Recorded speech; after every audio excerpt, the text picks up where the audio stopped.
precioso Dios, que eso haga tu palabra en esta mañana, Señor.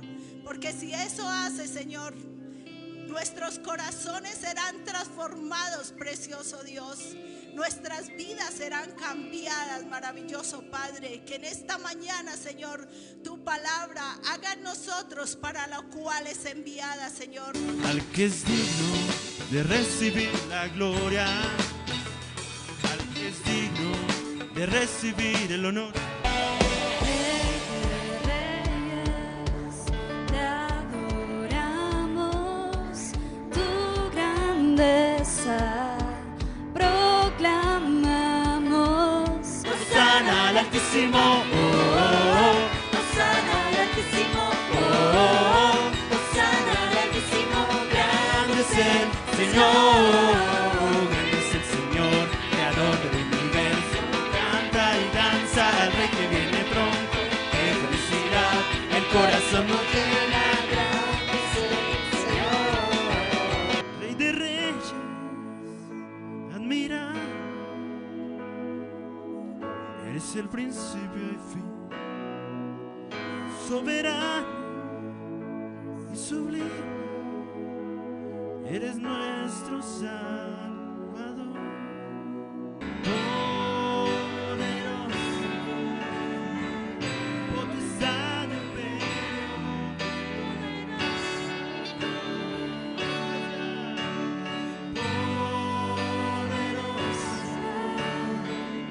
majestad y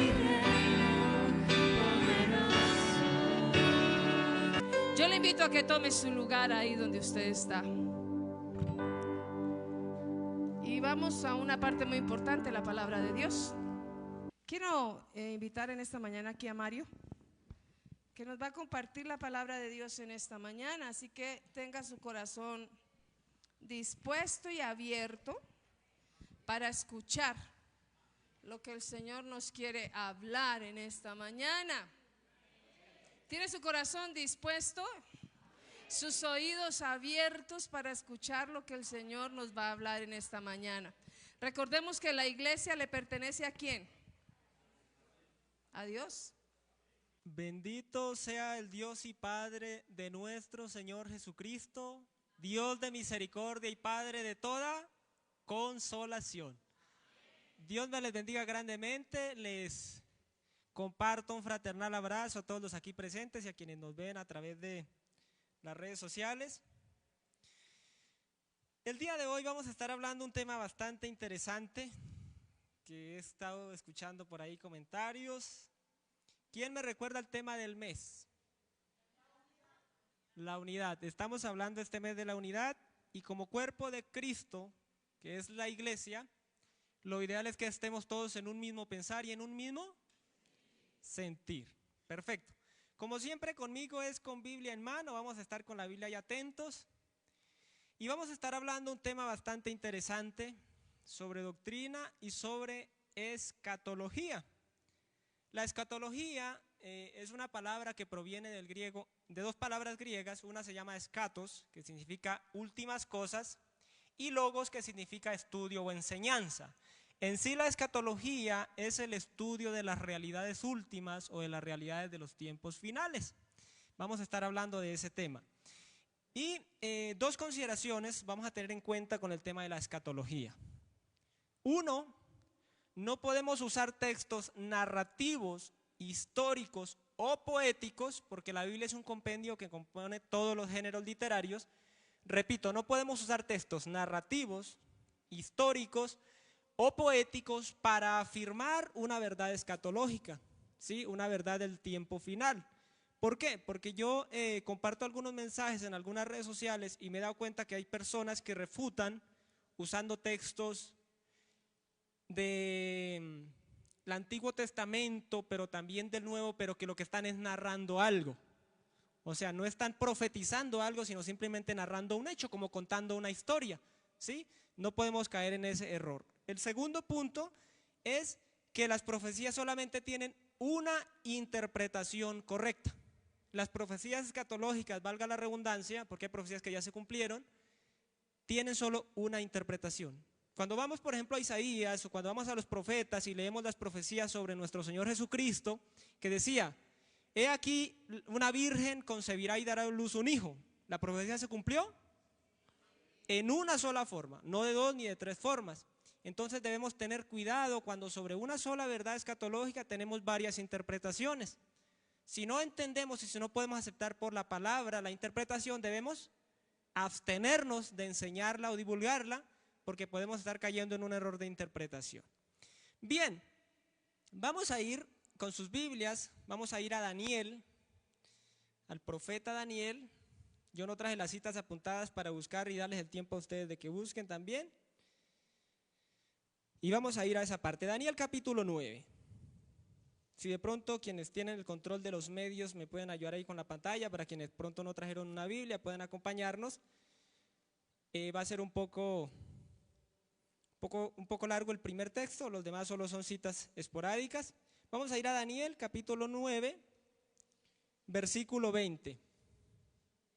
Y quiero que lo leamos todo, vamos a leer desde el versículo 20 hasta el versículo 27, 7 versículos. ¿La tienen? Bien, leámosla todos desde el versículo, Daniel capítulo 9, versículo 20 en adelante, y el título dice, profecía de las 70 semanas. Leámoslo todos, adelante. Aún estaba hablando y orando y confesando mi pecado y el pecado de mi pueblo Israel, y derramaba mi ruego delante de Jehová mi Dios por el monte santo de mi Dios. Aún estaba hablando en oración cuando el varón Gabriel, a quien había visto en la visión al principio, volando con presteza, vino a mí como a la hora del sacrificio de la tarde, más o menos a las 3 de la tarde, para nuestra hora, ¿no? Y me hizo entender y habló conmigo diciendo, Daniel, ahora he salido para darte sabiduría y entendimiento. Al principio de tus ruegos fue dada la orden y yo he venido para enseñártela, porque tú eres muy amado. Entiende pues la orden y entiende la visión. Versículo 24. 70 semanas están determinadas sobre tu pueblo y sobre tu santa ciudad para terminar la prevaricación y poner fin al pecado y expiar la iniquidad, para traer la justicia perdurable y sellar la visión y la profecía y ungir al santo de los santos. Sabe pues y entiende que desde la salida de la orden para restaurar y edificar a Jerusalén hasta el Mesías príncipe habrá 7 semanas y 62 semanas. Se volverá a edificar la plaza y el muro en tiempos angustiosos. Versículo 26.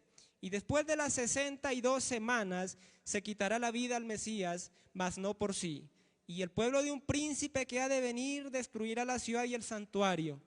Y su fin será con inundación, y hasta el fin de la guerra durarán las devastaciones. Y por otra semana confirmará el pacto con muchos. A la mitad de la semana hará cesar el sacrificio y la ofrenda.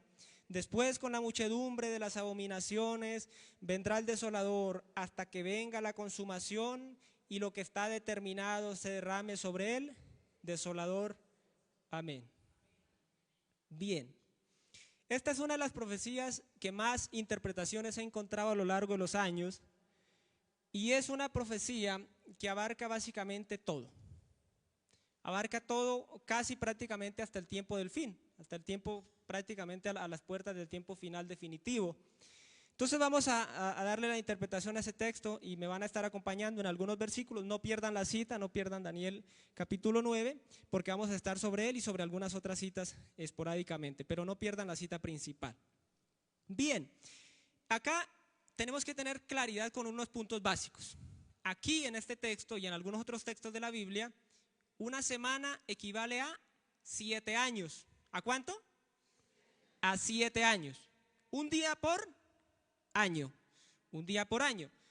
Vamos a comprobarlo bíblicamente. Rápidamente vamos a ir a Ezequiel, el profeta Ezequiel, capítulo 4, versículo 6.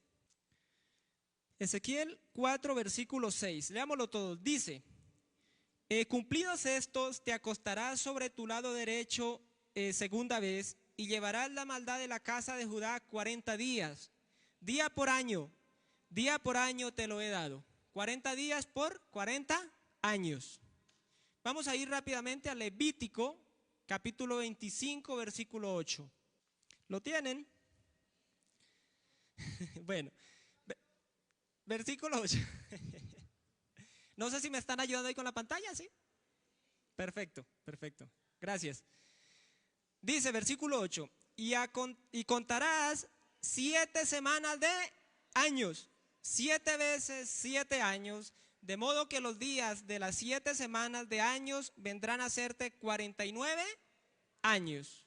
Y la última cita para los que abogan por el Nuevo Testamento, vamos a ir a Lucas, capítulo 13, versículo 32. Uy, hoy me está rindiendo encontrar las citas, Sandra.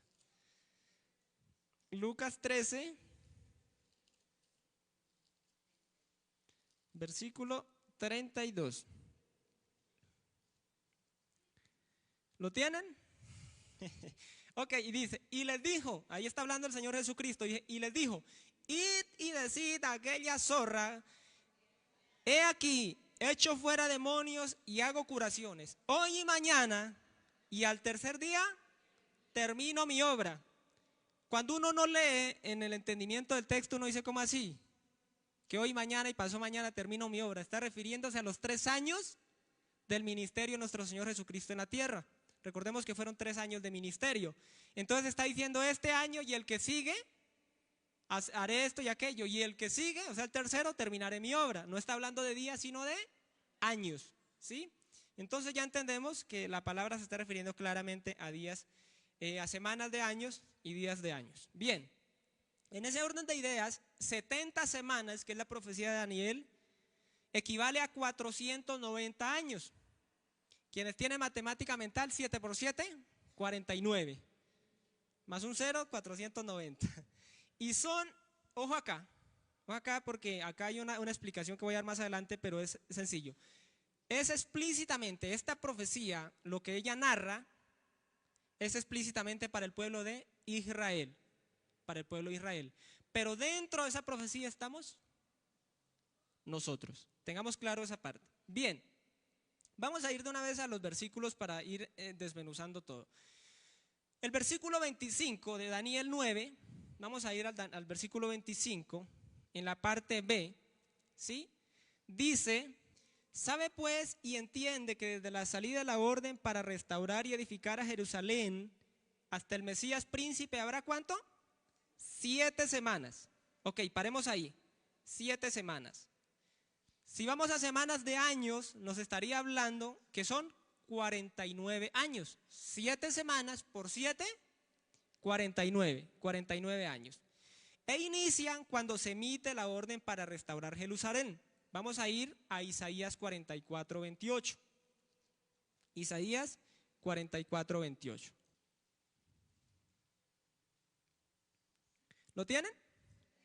Ok, versículo 28, leámoslo, dice, que dice de Ciro, es mi pastor y cumplirá todo lo que yo quiero. Al decir a Jerusalén, serás edificada y al templo serás fundado.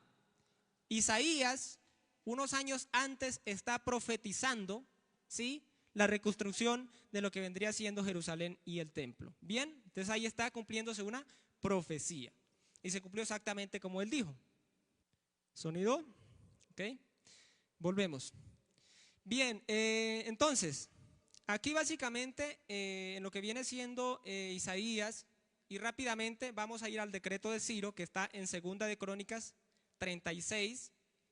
Esto es para que tengamos certeza de que la palabra es la que nos está hablando y no que estamos inventando de pronto ideas o que estamos dando de pronto opiniones o consideraciones humanas, sino que es la misma palabra de Dios que se explica a sí misma. Bien, 2 Crónicas 36, versículo 22 y 23. Segunda de Crónicas, capítulo 36, 22 al 23. ¿Lo tienen? Perfecto, leámoslo. Dice, mas al primer año de Ciro, rey de los persas, para que se cumpliese la palabra de Jehová por boca de Jeremías, Jehová despertó el espíritu de Ciro, rey de los persas, el cual hizo pregonar de palabra y también por escrito por todo su reino, diciendo, así dice Ciro, rey de los persas, Jehová el Dios de los cielos me ha dado todos los reinos de la tierra y él me ha mandado que le edifique casa en Jerusalén que está en Judá. Quien haya de entre vosotros, de todo su pueblo, sea Jehová su Dios con él y suba. Entonces, tanto Jeremías como Isaías profetizaron. Algo que quiero hacer un punto acá es que generalmente la Biblia, cuando dos profetas o varios profetas tratan el tema, no se refiere a todos, se refiere principalmente al principal, valga la redundancia. Por eso muchos alegan que porque hay algunas citas en el Nuevo Testamento que van a un profeta y después la encontramos en otro profeta y dice, ¿por qué acá no la citó? No, generalmente cita la cita principal o el profeta principal del que habló la profecía. Pero aquí estamos viendo el inicio de las 7 semanas, de las primeras 7 semanas de Daniel, que son 49 años. Dice que inician cuando se emite la orden para restaurar Jerusalén. Ya lo vimos, la profecía, y vimos el inicio con el decreto de Ciro. ¿Cuándo finalizan los 49 años? Yo creo que muchos acá han leído Nehemías y Esdras, ¿verdad? Esdras y Nehemías nos están hablando de la culminación de esas 7 semanas, de esos 49 años.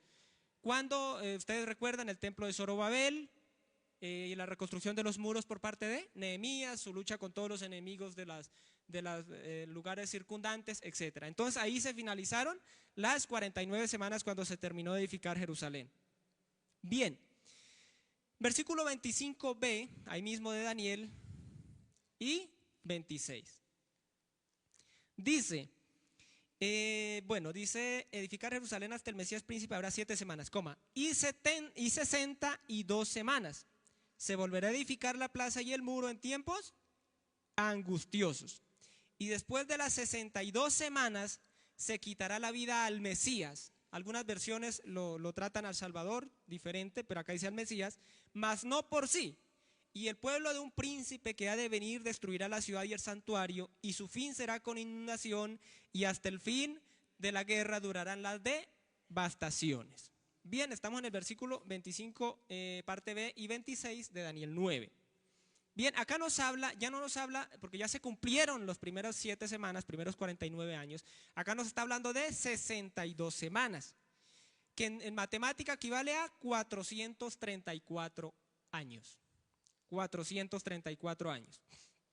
Y acá nos toca hacer un paréntesis, porque dentro de esos 434 años hay 400 años de silencio profético, que es lo que se llama como tiempo de oscurantismo o tiempo en que no hubo revelación de Dios. Ahí es donde termina el profeta, los profetas, todos los profetas terminan ahí y arrancan 400 años en que no hay profecía. Es donde surgen algunos libros que quienes han tenido en sus manos una versión católica romana pueden encontrar los libros deuterocanónicos o de segundo canon, entre ellos los principales pues son primera, segunda y tercera de Macabeos, que vamos a encontrar las guerras de los Macabeos, de Antígono, de Alejandro Magno y todos sus generales, ¿sí? Son libros históricos, no inspirados por Dios, por eso si usted tiene una Biblia de la línea protestante, no va a encontrar esos libros en esta Biblia porque no son libros inspirados por Dios según el canon original, ¿sí? Pero surgen esos 400 años, pues obviamente tenía que haber unos anales históricos y están los libros de los Macabeos, donde encontramos todo el relato de todas las guerras que tuvo que enfrentar el pueblo, porque aún en esos 400 años en que no había profecía, se estaban cumpliendo profecías de los profetas. Daniel habló más atrás de acá, no tenemos el tiempo suficiente, pero quienes hayan estudiado, quienes quieran estudiar Daniel, van a encontrar profecías de los reyes del norte y del sur, ¿sí? Dentro de eso, en alguna parte, también hay que tener cuidado con el texto, pero en una parte se habla de los reyes que era Alejandro Magno, que eran los griegos. Básicamente Daniel es el único libro que habla muy tácitamente de los griegos, porque en la Biblia básicamente no se habla del imperio griego. En nuestra Biblia ustedes no van a encontrar Alejandro Magno, las historias, ni las guerras, ni nada de eso, porque ocurrieron en el tiempo de los 400 años, llamémoslos 400 años de oscuridad. Bien, se acaban los 400 años de oscuridad, ¿sí? Se acaban esos 400 años se narra lo de los Macabeos, inician los últimos 34 años. ¿Quién me dice qué sucede en esos últimos 34 años? ¿Quién me dice?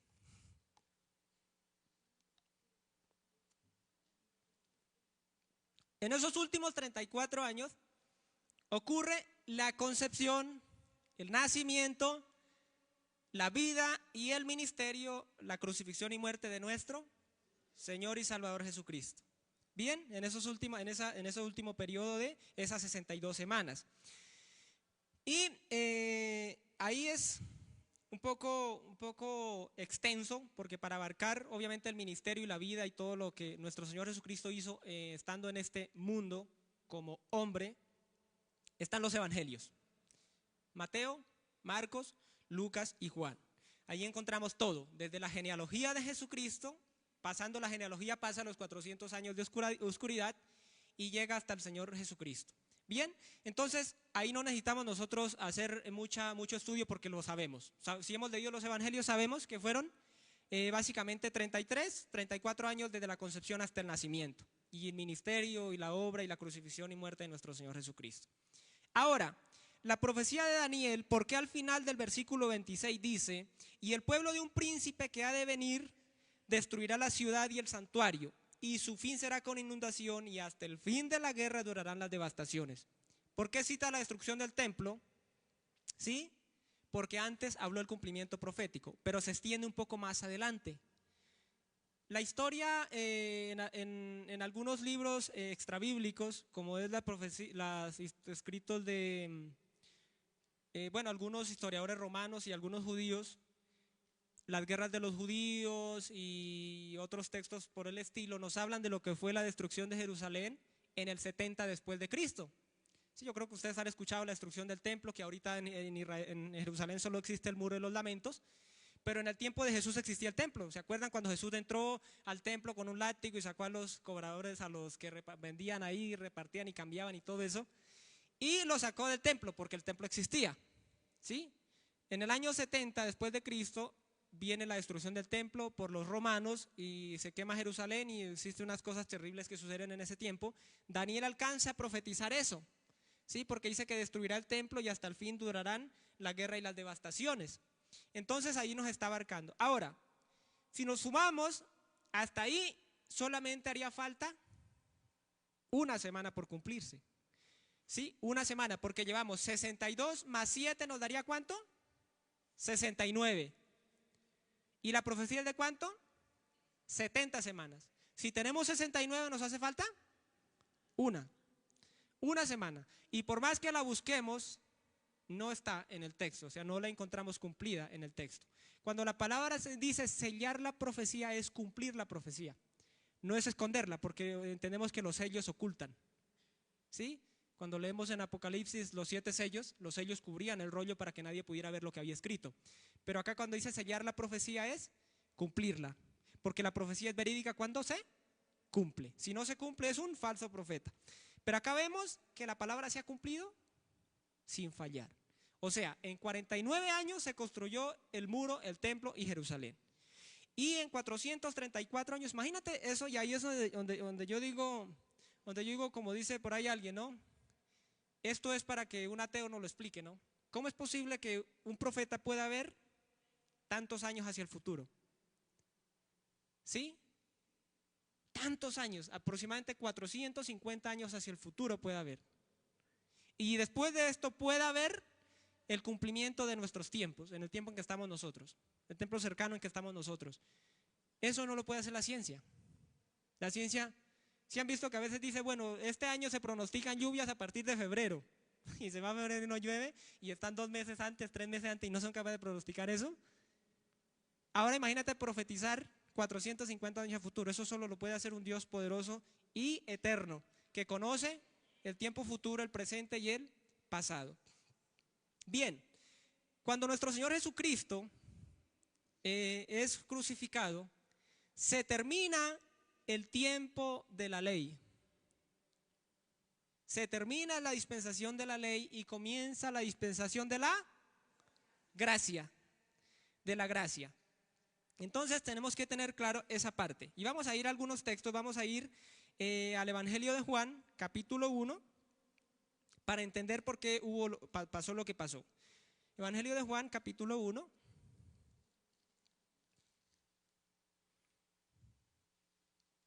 Versículo 11 al 13. Juan capítulo 1, versículo 11, 12 y 13. Leámoslo. Dice, a lo suyo vino y los suyos no le recibieron. Mas a todos los que le recibieron, a los que creen en su nombre, les dio potestad de ser hechos hijos de Dios, los cuales no son engendrados de sangre, ni de voluntad de carne, ni de voluntad de varón, sino de Dios. Amén. Siguiente cita, Romanos 11, versículo 25 y 26. Romanos 11, versículo 25 y 26. Leámoslo, dice, porque no quiero, hermanos, que ignoréis este misterio, para que no seáis arrogantes en cuanto a vosotros mismos, que ha acontecido a Israel endurecimiento en parte hasta que haya entrado la plenitud de los gentiles, y luego todo Israel será salvo, como está escrito.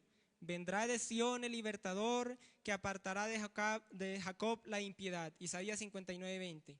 Bien, entonces ahí nos está hablando de lo que pasó o lo que tenía que pasar, porque estaba en Isaías, lo estaba profetizando unos 500, 600 años después. Y última cita para este pasaje, Primera de Tesalonicenses 4:16. Aquí quiero hacer un paréntesis, tengamos la cita ahí, Primera de Tesalonicenses 4. Leámosla todos y luego hacemos la interpretación de vida. Primera de Tesalonicenses 4, 16 al 18. Dice, leámoslo. Porque el Señor mismo, con voz de mando, con voz de arcángel y con trompeta de Dios, descenderá del cielo, y los muertos en Cristo resucitarán primero. Luego nosotros, los que vivamos, los que hayamos quedado, seremos arrebatados juntamente con ellos en las nubes para recibir al Señor en el aire, y así estaremos siempre con el Señor.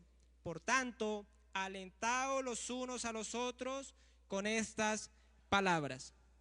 Bien, ahí nos está hablando del arrebatamiento de la iglesia, o lo que en el texto original se conoce como arpazo, que es algo sacado de súbito, rápido, ¿sí? Entonces eso tenemos. Ahora, acá yo sé que entre nosotros, pues yo en algún tiempo lo tuve, existen varias interpretaciones sobre el texto, porque este no es el único texto, pero no tendríamos que estudiar un mes o dos para lograr hacer un estudio completo del texto, pero yo quiero llevarlos a lo siguiente. Existen varias corrientes interpretativas dentro de la línea cristiana, dentro de nosotros. Algunos dicen que el arrebatamiento será antes, otros durante y otros al final de la semana 70 de Daniel. La semana 70 de Daniel, recuerden que falta una semana por cumplirse, una semana en lo que acabamos de leer, porque se han gastado 69 semanas, hace falta otra semana. Pero dejémoslo ahí y ya voy a completar el texto. Vamos a ir al versículo 27 de Daniel, por eso les dije no perdamos la cita, tengámosla ahí separadita para no perderla. Versículo 27, leámoslo todos nuevamente, Daniel 9:27, dice: y por otra semana confirmará el pacto con muchos. A la mitad de la semana hará cesar el sacrificio y la ofrenda. Después, con la muchedumbre de las abominaciones, vendrá el desolador hasta que venga la consumación, y lo que está determinado se derrame sobre él desolador. Ahí está el cumplimiento de la última semana de las 70 semanas.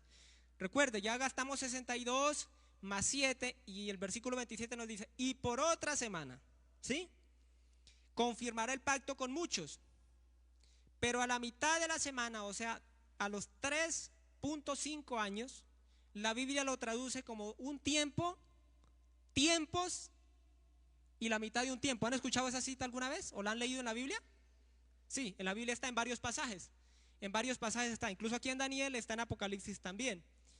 Un tiempo, tiempos y la mitad de un tiempo. Quiere decir un año, años y la mitad de un año. O sea, 1, 2, 3 y medio.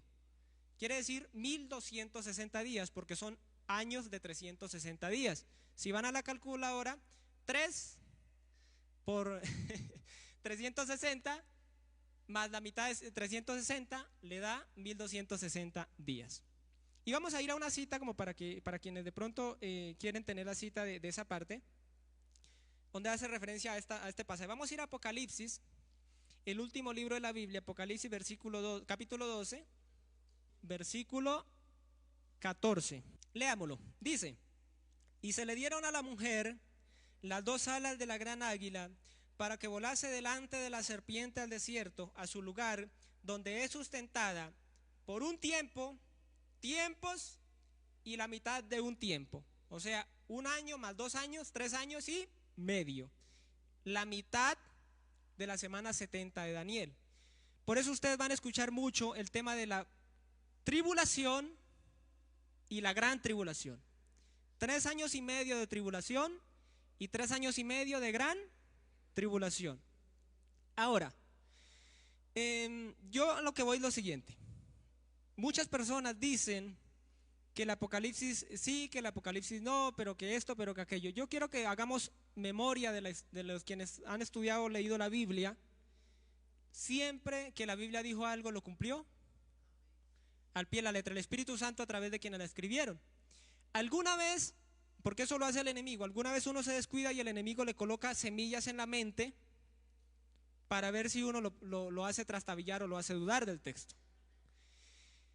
Y yo decía, pero no, Dios no puede destruir el mundo, porque es que es este mundo tan grande, tan bonito, con tanta riqueza que hay enterrada en las capas de la tierra. Quienes estudian geología lo saben. ¿Será posible eso? Y estaba yo como dejándome llevar por ese camino. De un momento a otro yo quedé congelado y pasó por mi mente la película de todo lo que la Biblia se cumplió en el Antiguo Testamento. Empezando por Noé, pasando por Sodoma y Gomorra, la destrucción de Jerusalén por Babilonia, la destrucción de Israel por los asirios, las guerras de Alejandro Magno, la destrucción del templo de Jerusalén el 70 después de Cristo, etcétera, etcétera, etcétera. Dios cumplió al pie de la letra su palabra. Y si nos vamos a ir a lo que viene siendo Jeremías, lo que viene siendo los profetas menores, cuando hablan de un pueblo, a este pueblo le pasará esto y esto y esto y esto y esto. Y quizá en la Biblia no está escrito, porque los filisteos, los edomitas, moabitas. Pero si vamos a las historias alternativas, eso pasó exactamente así. Incluso la ciudad de Tiro, que era una de las ciudades más fuertes y guarnecidas del tiempo antiguo. Dios lo que dijo que iba a hacerse se hizo, y hoy en día la que fue en ese momento la ciudad de Tiro está, como dijo el profeta, como una colina para secar las redes, una isla de cascajo, así como en el mar que sobresalen como, sí, donde uno saca la red, está pescando y la pone a secar ahí. Bueno, yo fui pescador hace tiempo. Entonces, eso se cumplió exactamente. Y dice, wow, el Señor mismo, el Señor Jesucristo profetizó la destrucción del templo y de Jerusalén, y pasó exactamente así. Sí, exactamente así pasó. Entonces, el tiempo del fin no podemos nosotros decir que es que está diciendo una analogía, que es que quizás sí, quizás no. Debemos tener cuidado porque nos está hablando correcto. Ahora, yo no concuerdo con la doctrina interpretativa de que la iglesia será arrebatada a la mitad o al final de la gran tribulación. ¿Por qué? Hagámoslo razonable. Dios siempre maneja a nivel de entendimiento de nosotros, porque cuando uno no entiende, uno no hace. Así de sencillo. Si uno entiende que tiene que cambiar, cambia. Por eso el arrepentimiento es de la palabra metanoia, que significa cambio de mentalidad. ¿Sí? Mentalidad. Cuando yo entiendo, cambio.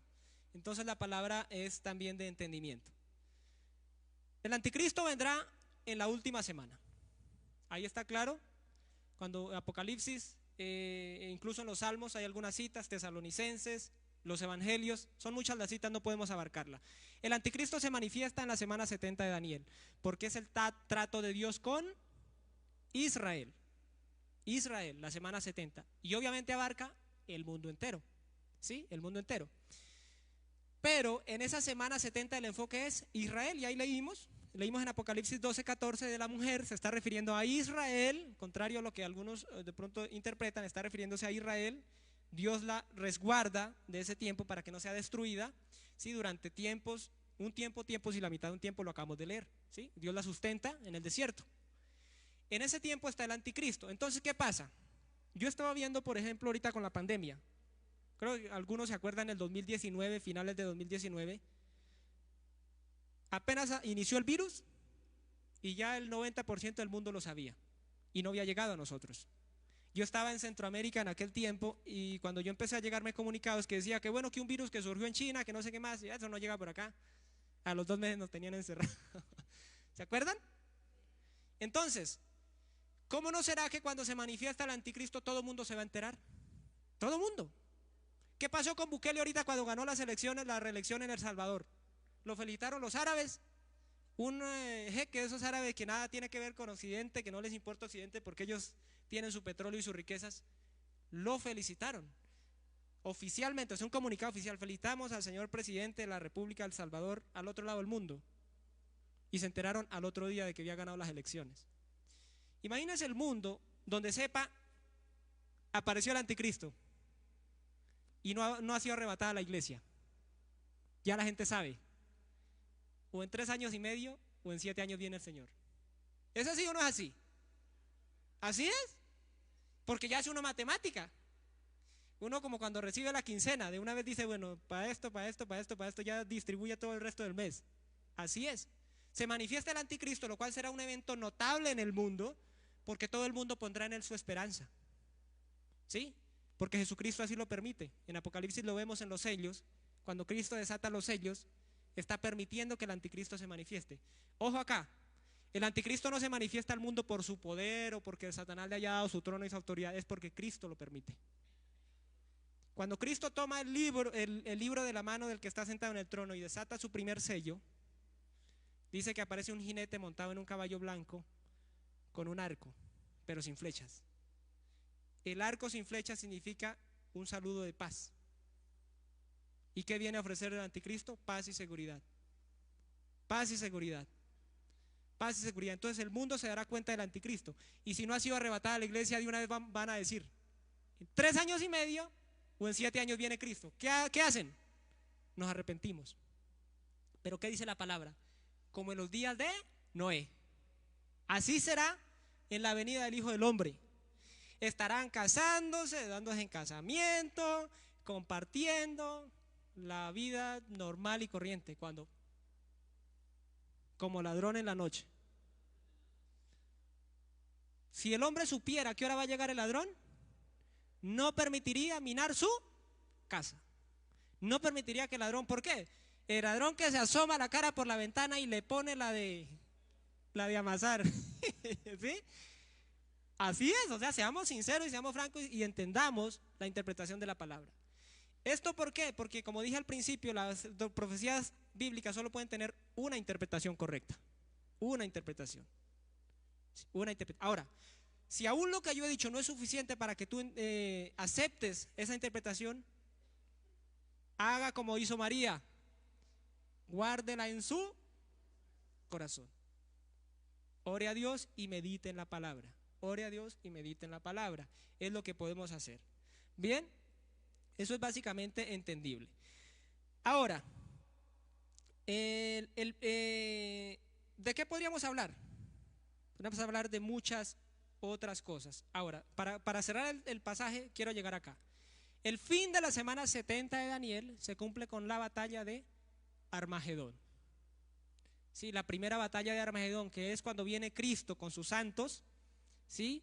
De donde sacamos la canción Santo, Santo, Santo, Dios Todopoderoso, quién fue, quién es y quién vendrá. De ahí, cuando Jesucristo venga en las nubes, dice con poder y gloria, ya no como un cordero, sino como un león. Dice que con la espada de su boca morirán todos los ejércitos que estén reunidos con la bestia, y la bestia y el falso profeta, que son demasiado bestias de enfrentarse contra Jesucristo, serán enviados al lago de fuego que arde con azufre. Ahí finaliza la semana 70 de Daniel y Cristo viene a reinar a su pueblo Israel el milenio, lo que es llamado el milenio, 1000 años. Ahí sí no dice días, sino dice directamente años, 1000 años. Satanás será encarcelado por 1000 años y Cristo viene a reinar en esta tierra, en su pueblo Israel y por consiguiente sobre todas las naciones.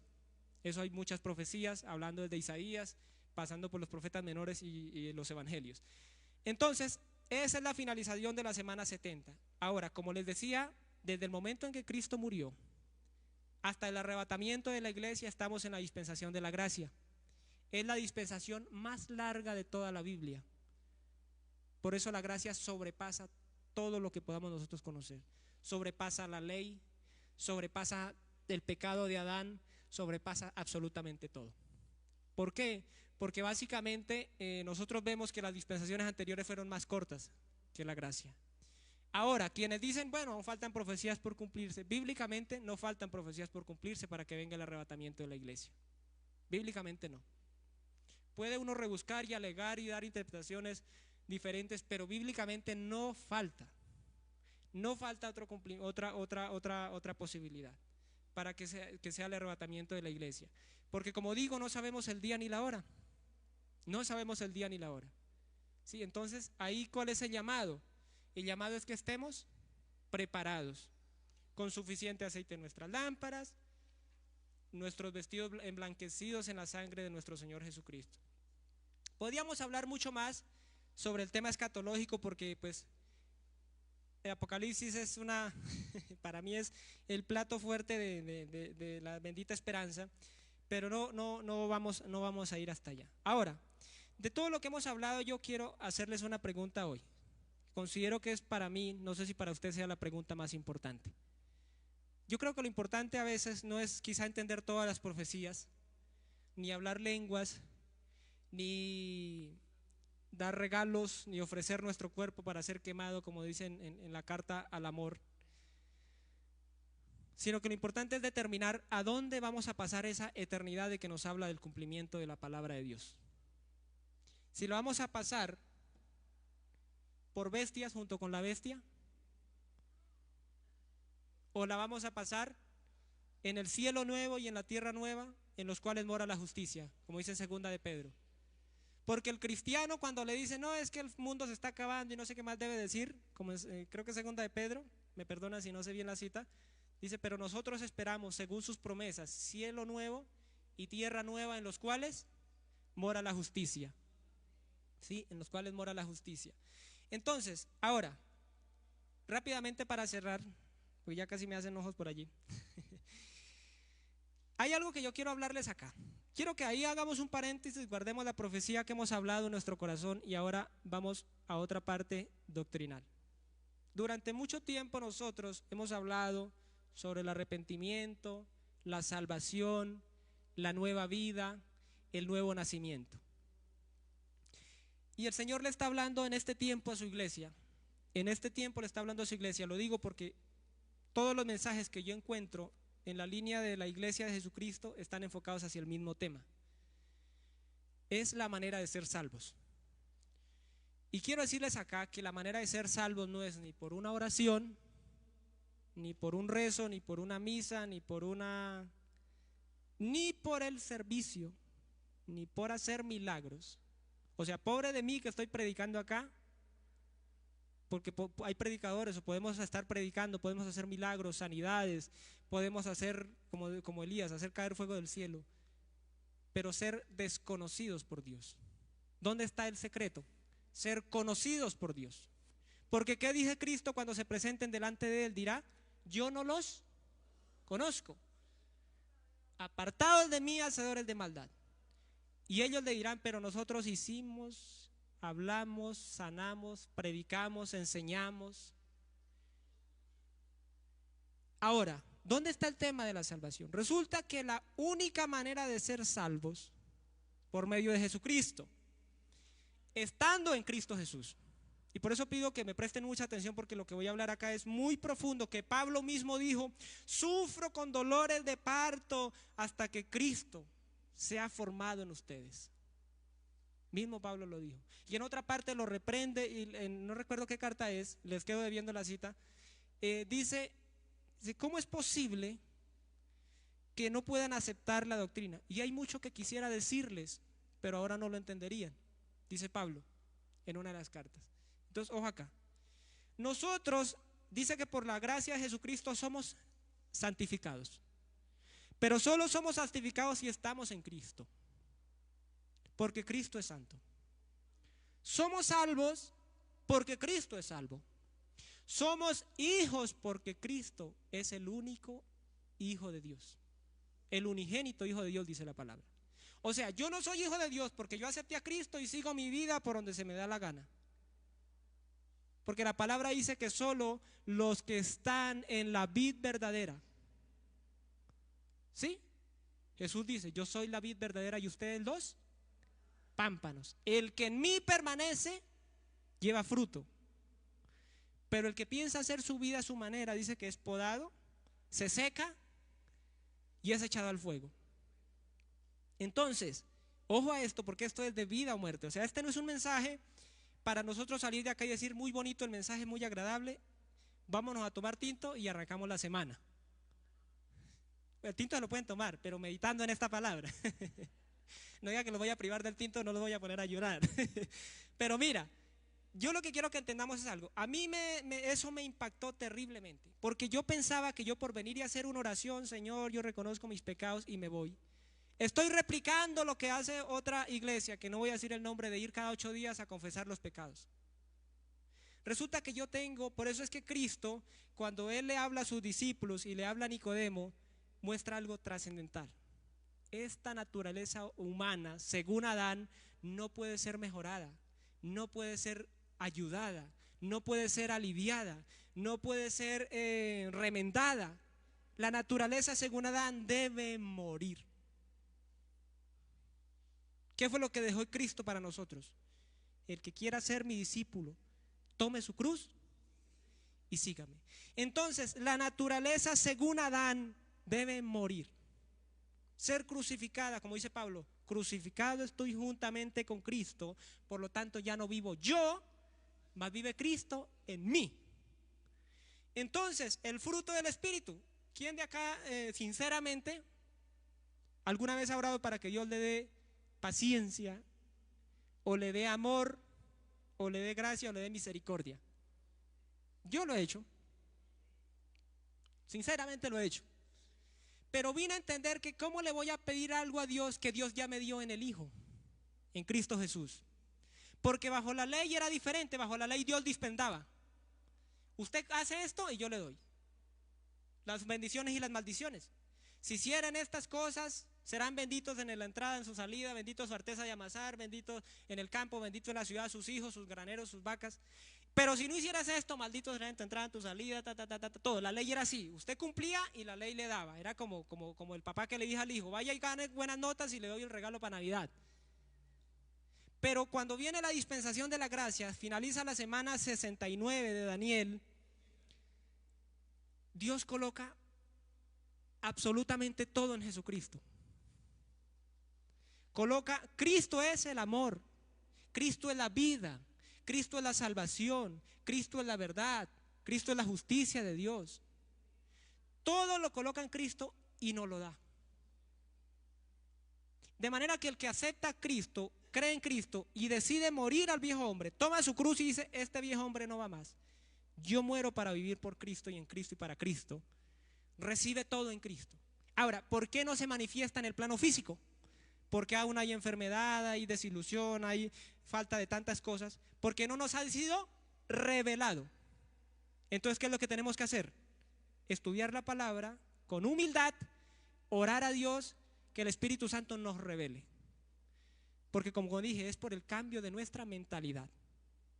Cambio de nuestra mentalidad y va al corazón, porque Cristo está en nosotros. Cristo está en nosotros. Si verdaderamente creemos eso, Cristo está en nosotros. No hay otra manera, no hay otra manera. Porque por eso mismo Cristo dijo, la iglesia, y no es una denominación, es la iglesia universal que cree en el mensaje de Jesucristo, en el evangelio, porque el evangelio no es un mensaje, perdón, el evangelio es una persona. Y esa persona es Jesucristo. El evangelio no es un mensaje, es una persona, Jesucristo. Entonces, cuando nosotros creemos en esa verdad, aceptamos esa verdad, ¿sí? Ahí es donde Cristo empieza a manifestarse en nosotros, el nuevo nacimiento, de lo cual la imagen pública es el bautismo en aguas. ¿Qué simboliza el bautismo en agua? Muero y soy sepultado juntamente con Cristo y resucito a una vida nueva, una vida según el hombre espiritual, ¿sí? Porque existe la naturaleza según Adán y la naturaleza según Cristo, ¿sí? Según la naturaleza espiritual y la naturaleza terrenal, la naturaleza adánica. Cuando nosotros morimos en Cristo, a esa naturaleza la crucificamos, empezamos a vivir en la vida espiritual, en el hombre espiritual según Cristo. Ahora, ¿cómo crecemos en esa vida según Cristo? Ya lo decía, lectura bíblica, oración y pedir al Espíritu Santo que nos vaya revelando la palabra. porque muchas veces leemos la palabra y es oscura para nosotros. A mí me ha pasado. Yo leo textos a veces que no le encuentro ni pie ni cabeza y me pongo a ver si es que tiene algún error de ortografía que de pronto no me deje conectar la idea y resulta que no lo entiendo. Pero si yo persisto, llega un momento en que el Espíritu Santo me revela el texto. Me revela el texto y podemos vivir de una manera más alta. Entonces, eso es algo muy importante. Ahora, algo a lo que yo quiero llevarles una última cita que me acompañen. Segunda de Corintios, capítulo 6, versículo 2.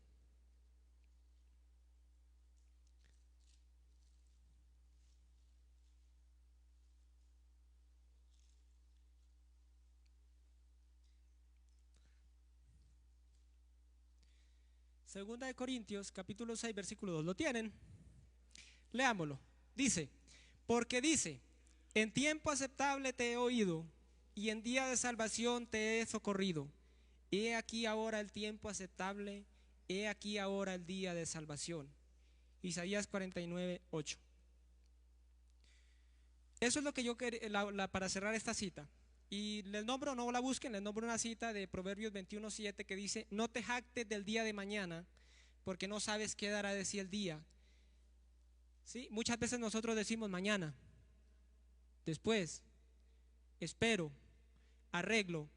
Y el mismo Señor dice que el que pone la mano sobre el arado y voltea a mirar hacia atrás no es digno del reino de los cielos. Y eso es peligroso. Peligroso jugar nosotros con una vida que no hemos comprado. Yo conozco mucha gente que ya no está en este mundo, las cuales conocieron, pusieron la mano en el arado y dieron la vuelta hacia atrás. Y eso es doloroso y es triste.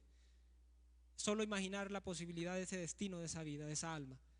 Entonces, cuando nosotros aceptamos a Cristo y permitimos que Él vive en nosotros, crucificamos nuestra vieja naturaleza con Él y cada día hacemos eso, cada día vamos a la cruz, crucificamos nuestra vieja naturaleza, el hombre espiritual según Cristo va creciendo.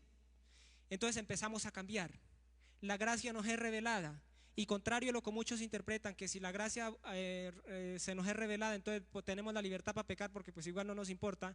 Ojo, porque ahí puede que ni siquiera hayamos sido salvos. Porque cuando Cristo está en nosotros, lo primero que hace es hacernos aborrecer la maldad, aborrecer el pecado. Y vamos a fallar todavía, vamos a resbalar. Pero cuando resbalamos nos produce náuseas. El pecado lo aborrecemos con nuestras entrañas. Y más que eso, como decía un evangelista de hace algunos siglos, que decía, una oveja puede resbalarse en el barro. Una oveja puede resbalarse en el barro, pero solo los puercos se revuelcan. ¿Sí? Solo los puercos se quedan ahí porque les gusta. Yo me acuerdo porque yo trabajé en una finca y uno lavaba a los puercos y les tocaba dejarlos amarrados, o si no pasaban 5 minutos y llegaban peor de lo que los había lavado uno, porque les gustaba eso, cubrirse en la piel con lodo. Entonces, ojo, porque si uno piensa, se engaña a sí mismo si piensa que ha sido verdaderamente renovado en Cristo, si le deleita el pecado, ¿sí? Si no lo aborrece. Por eso digo, uno puede volver a caer como la oveja, pero se va a sacudir y va a sentirse como que no es su lugar, como que no está en el lugar correcto y va a buscar siempre el arrepentimiento y buscar siempre a su Señor, ¿sí? Y acá la palabra nos dice eso. Si esta palabra te habló hoy, empecemos ese camino con Cristo. Demos ese paso de fe, demos ese paso hacia esa sublime gracia. Sí, demos ese paso hacia Él, porque no sabemos mañana, no sabemos mañana.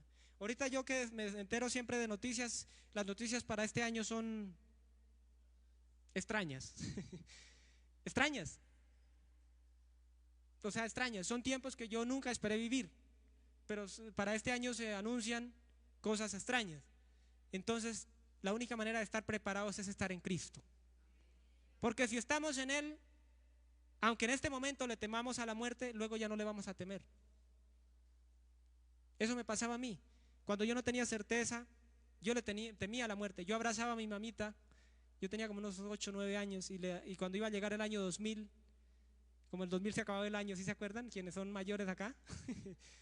Yo abrazaba a mi mamá y lloraba y decía, mamita, se va a acabar el mundo, ¿y ahora qué hacemos? Porque no entendía que si se acababa, pues se acababa, ya no había nadie, ¿sí?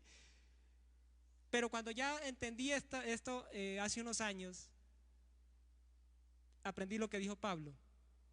Para mí El vivir es Cristo y el morir es ganancia. Les invito a que hagamos una oración en esta mañana. Inclinen sus cabezas, no les voy a pedir que se acerquen. Todo es por fe, recuerden, todo es por fe. ¿Sí? Todo es por fe, por creer en la obra finalizada de Cristo Jesús en la cruz. Padre Santo, bendito y maravilloso, en esta mañana, desde este lugar nos dirigimos, Señor, a ti, Padre Santo. Mira a tu pueblo, mira, Señor, a las personas que están visitando este lugar en esta mañana, Dios Todopoderoso. Y, Señor, revélales a sus mentes, a sus corazones, tu gracia y tu misericordia en la obra finalizada de nuestro Señor Jesucristo en la cruz. Aquellos que están en tu pueblo, Padre Santo, que son ovejas de tu prado, pero que aún tienen culpabilidad en sí mismo, revélales esa gracia suprema de nuestro Señor Jesucristo, que absorbió todo el castigo que merecíamos según la ley. Y dales paz a sus corazones en esta mañana, Padre Santo, y hasta el día de Jesucristo, Señor Dios nuestro. Las personas que están aquí orando, Señor, tómalos, Padre Santo, abrázalos, Señor, recíbelos, Señor, revélate a ellos, Padre Santo. Quienes están aquí quizás por primera vez, quizás están heridos, lastimados, Padre Santo. El mundo no trata a nadie bien, Señor. Revélate a ellos, como ese Señor Jesucristo, que es inofendible, que no puede ser lastimado, que todo lo perdona, que todo lo soporta, Señor. Pero también dale la revelación a aquel que no quiere en este momento dar el paso por X o Y. Tú lo sabes todo, Señor, que solamente en ti hay salvación, que tú eres el único camino, la verdad y la vida, Señor. Dios Santo, gracias por llamar a la humanidad, a los que aún viven, Señor, porque los muertos nada saben, como dice tu palabra. Pero gracias por revelarte a los aquí presentes, a quienes nos están viendo a través quizás de las redes sociales, Padre Santo. Y en este momento tú has tocado sus corazones. Gracias, Señor Jesucristo, por abrazarles allí, por revelarte a ellos, Señor, como lo hiciste con aquellos caminantes después de tu resurrección, que los llevaste y te revelaste desde Moisés hasta el tiempo de los profetas, para luego revelarse a sus ojos y que ellos se dieran cuenta que eras tú, Señor. Gracias, Padre Santo, por tu salvación sobre tu pueblo. Gracias por incluirnos en el cuerpo de tu amado Hijo Jesucristo, en tu iglesia, de la cual Cristo es la cabeza. Gracias porque cuando tú estás en nosotros estamos sentados en lugares celestiales juntamente con Cristo, porque estamos en su cuerpo, por encima de toda autoridad, dominio, principado, potestad de este tiempo, del venidero, Señor. Gracias, Padre Santo, porque eres misericordioso. Gracias por tu amor inagotable sobre tu pueblo, Señor. Gracias por traer salvación y misericordia. Gracias, Padre eterno, en el nombre de nuestro Señor Jesucristo.